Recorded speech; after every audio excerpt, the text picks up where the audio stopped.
Hi, my name's Phil. I like talking about politics, and in this video I like to discuss the Brexit realities that the UK hospitality industry is facing up to after what it terms a dormant period brought on by the pandemic. But first, if you'd like to be notified of daily news and politics, please subscribe to the channel and click the bell notification icon.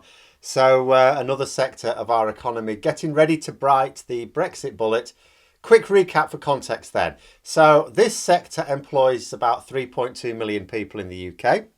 The workforce is about 33 million, so this represents just under 10% of the total workforce.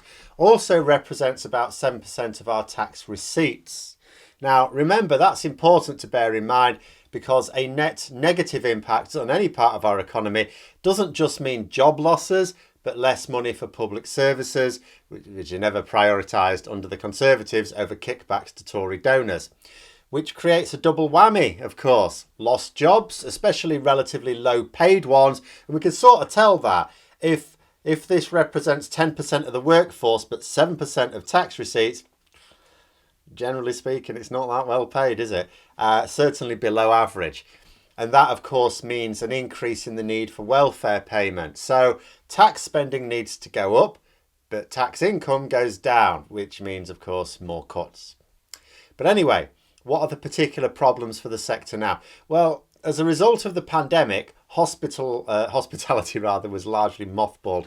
It didn't really experience a sudden crisis in January as we exited the customs union and single market with our major trading partners, because much of the sector was closed anyway. But Brexit hits hospitality very hard. It would have completely knackered it. If Brexit had been fully implemented, it would have been in real trouble.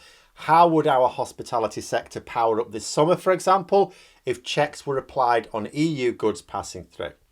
Fresh food coming from the EU would just spoil before it arrived. But it wouldn't just hurt hospitality, our own basic grocery shopping, so the government abandoned attempts to apply any checks. So these Brexiteers of borders are keeping our borders open. Bit of a bullet dodge there for the sector, but although there will be less trouble in obtaining food and drink than would otherwise be the case, staff is another matter.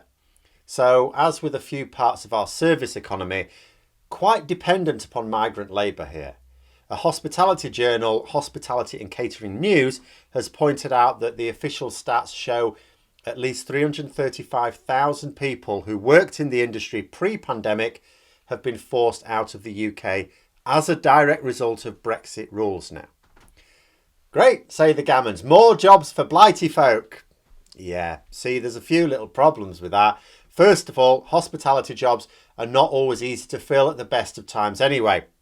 So it's not like there were queues of British jobless wanting these positions and being frozen out because, I don't know, a French waiter's a bit classier or something. Secondly, if a business needs a certain number of staff, it needs a certain number of staff. So if it can't get them, it's not always possible just to downsize. If you need 10 staff to run your operation and you can only get 7, it doesn't just mean you'll have to downsize, you might have to close completely. If it's not enough, it's not enough. And that means everyone else loses their jobs as well. And given that it would be surprising to see a large net increase in the number of new businesses in hospitality opening up right now in the current circumstances, it won't be easy for those people to find a similar job elsewhere. Because it could be one of these things, businesses close down all the time and new ones emerge all the time, and as long as there's no net loss, well, people just have to find jobs elsewhere. But if it is a net loss, then they can't. And then the third thing is that some of these jobs are skilled. Not all of them, and you could argue not most of them, but some of them are. You can't just replace a trained cook with someone whose idea of making an omelette is crushing an egg in a pan and cooking it until it's no longer runny. So you have a shortage of 335,000 EU citizens because they've been told to bugger off. That's 335,000 people worth of income tax and national insurance that we're not getting now. Also, that precious NHS surcharge, because again, we have to remind ourselves, foreign workers pay more in taxes than British workers. The extra healthcare tax for foreign workers that Boris Johnson says that we desperately need or the NHS is screwed, they've told to go away. And if the business can't cope with their loss, they fail and you have more people out of work, and even if some do eventually find jobs, there's still potentially a month or two of no income tax and national insurance from them, and extra welfare payments required as well. And just at the time when the government are hoping that hospitality powers up and saves the economy this summer. Bottom line is, the industry needs employees and it needs them quickly. But as the report also points out, it is appealing only for those desperate for a job and with scant choice. Hospitality is either a vocation, like it is for chefs, or it is a cross to bear. You know, like I enjoy cooking as an amateur, for example, just purely home cooking. As such, I've watched a lot of very good professionals on the telly. You do watch people who are very good at your interests. And I'd hate to be every single one of them. Like, I enjoy taking my time to prepare a meal. It's not done quickly. I don't have to do any stage of it quickly. I would not enjoy being up before it's light, working until after it's dark, and having to rush everything to get the meals cooked and out before the waiting guests die of boredom. And that's what the well-paid chefs have to do. Lower down the chain, you have to do all that, plus have people shouting at you all day, and being paid minimum wage. You can get that for pushing trolleys around Tesco car park, minus the long hours and the shouting. You know, it's a real problem. The jobs that are unskilled enough to not need training, you could say, well, there'll be plenty of people to do those, but they are hard, thankless and poorly paid. In fact, there are some jobs in hospitality where they are actually paid less than the minimum wage. But we'll assume for now the majority are law-abiding, because that would be another issue. The better jobs require years of training and experience. In other words, it's not easy to conjure up a shortfall of hundreds of thousands of workers overnight.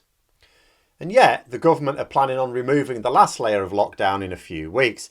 Sure, yes, thanks to another world-beating act of boobery on the part of a Prime Minister who threw away our hard work to get an Indian trade deal, that glorious end to lockdown is now in serious doubt. Plus, we didn't even get the trade deal. But the plan is a mighty comeback tour for hospitality, which they've stunted because they've told over 10% of employees in the sector to piss off out of the country. And that would be to just cope with the normal level of service needed for summer. But there's a lot of pressure on people in Britain to avoid going on a foreign holiday this year. In some cases, we're just not allowed to travel. In some cases, and thanks to Brexit again, the barriers to travelling around Europe as citizens of a third country are too much of a pain. Someone was linking an article yesterday where some bonehead who was moaning that we were being treated like citizens of a third country. It wasn't their words, but that was what they're moaning about. It's like, what do you mean Brexit means Brexit? Some may just be nervous about travelling abroad in case new quarantine rules come in, you know, while they're out of the country, because that could happen.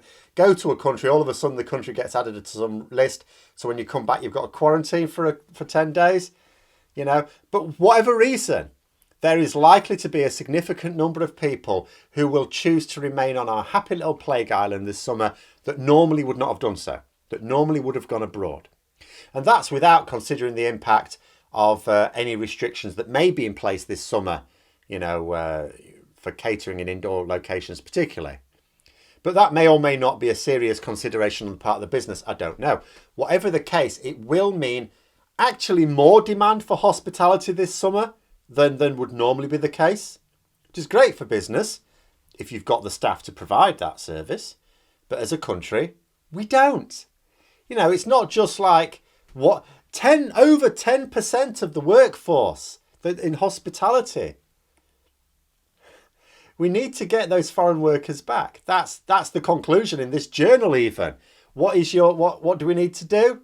We need to get them back. In other words, it's not at all realistic to suppose that we can just staff these businesses and the people still allowed to live and work in the country post-Brexit. And we don't have to imagine this. This isn't hypothetical.